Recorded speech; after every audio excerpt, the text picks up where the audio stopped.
Welcome to Module 2. We're going to talk about social determinants of health as part of the plan of care process. So this is the assessments for care planning module. So social determinants of health, that's going to include topics such as poverty, environmental threats, inadequate access to health care, individual and behavioral factors, and educational inequalities. So the New York State Department of Health has coined this social determinants of health term, and they've broken it out into 5 different components or 5 different areas. And within those areas, there's subcategories. So as you see here in the slide, education has broken out to subcategories of early childhood education and development, high school education, enrollment in higher education, language literacy. And if we move to the right of this slide, you see social and community context, which is going to have subcategories of social cohesion, civic participation, perceptions of discrimination and equity, incarceration or institutionalization. Then we move on to the next component, health and healthcare, which is going to have subcategories of access to healthcare, gaining entry into the health system. So how accessible is healthcare, access to primary care or trusted provider, and then health literacy. The next component, neighborhood and environment, is broken out into subcategories of affordable quality housing, environmental conditions, access to healthy foods, crime and violence. And then economic stability is going to be broken into subcategories of poverty, housing security and stability, employment, food security, and transportation. So all these different components and subcategories therein are defined through the Department of Health of social determinants of health. So these are things that impact a person within their current living environment, their current living circumstances, and overall impacts that person's health or their health literacy that they face in challenges. So we have, through our electronic health record, the NetSmart Care Manager, the ability to capture social determinants of health, and that's done through the comprehensive assessment tool. So the social determinants of health is a form within that tool.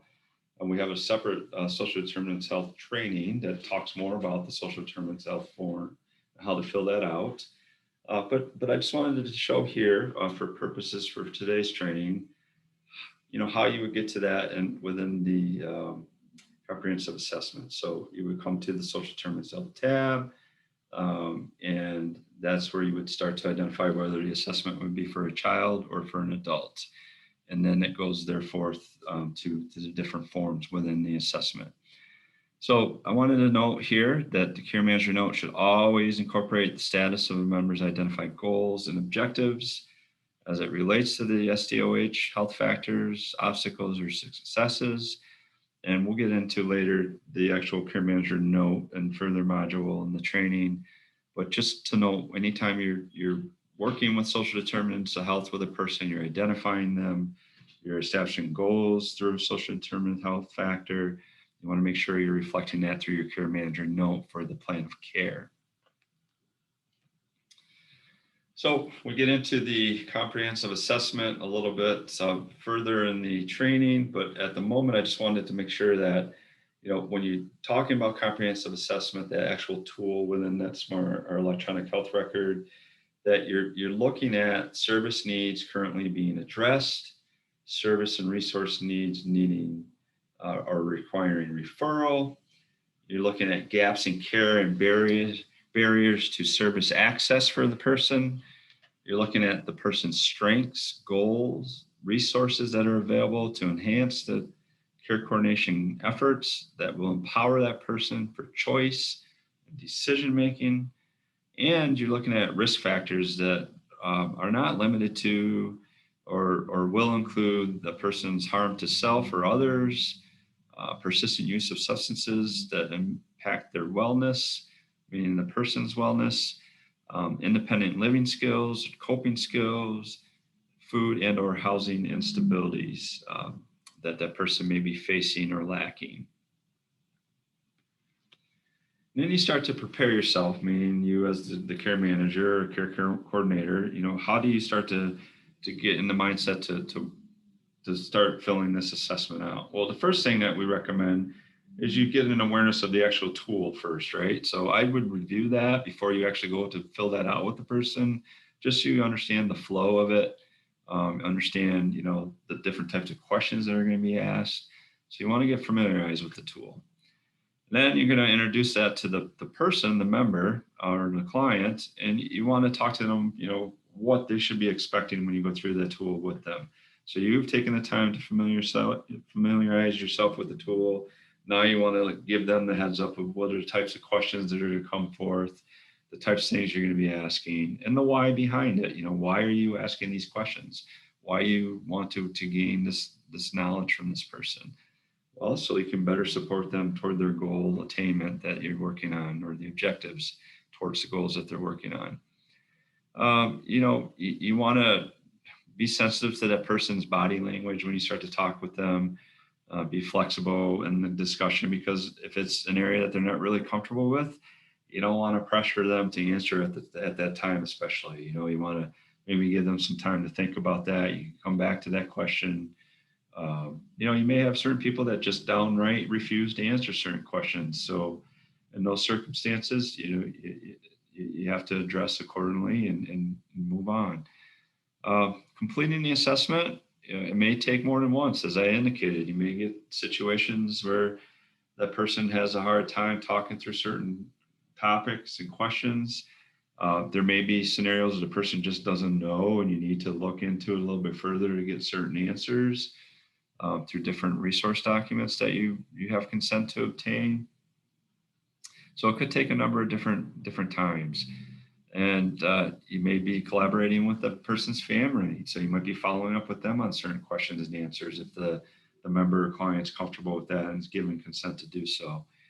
You're going to want to take some notes. And again, I go back to that strengths-based approach, the self-determination, the motivational interviewing, work on that person's strengths and try to follow through on them to get them to a point where they want to answer those questions and follow through. Get that person feeling empowered in this process. And then the assessment is going to be used to identify immediate needs, strengths, and barriers. What is success going to look like for that person? So what are the things they're going to do to become successful? What are the steps? And they could be baby steps, again, that you're working towards for that person to obtain a goal or an objective. And then what's the high priority for that person? So, you don't want to get into a situation where you're establishing a whole bunch of goals and objectives. You really want to get to what are the priorities that person has. What do they want to work on right now? You can have other, objectives or goals that they could touch on later. It doesn't necessarily have to be addressed immediately. So you want to prioritize what's going to be first to be addressed in that plan, and make it manageable so that that person can be successful. So they're not working on 10 different goals and objectives at once. Maybe it's only 2 or 3, and it's manageable for that person. It's in a way that they can be more successful. They feel a little bit better about what they're trying to tackle because it's not 10 or 12 different things at once. So this particular slide touches on the actual fields, the forms, once the assessment's finalized. So you'll see how it's broken out into all these different subcategories. You have first the demographics, then social determinants form, benefits, medical, HIV/AIDS, trauma, mental health services, medications, substance use disorder, risk behaviors and factors, any justice involvement that person may have, activities of daily living, social support, developmental milestones, school academic function, employment, and lastly, priorities, where they actually tell you the priorities that they have, and you type that in free text into the system. So you have an ability, once you've completed that assessment, to see, as you see in this slide, whether the form has been passed, meaning that you've completed it, it's fully been completed, the questions with asterisks have been answered, and you can click on the View Form tab to go back to that particular form in the assessment to view.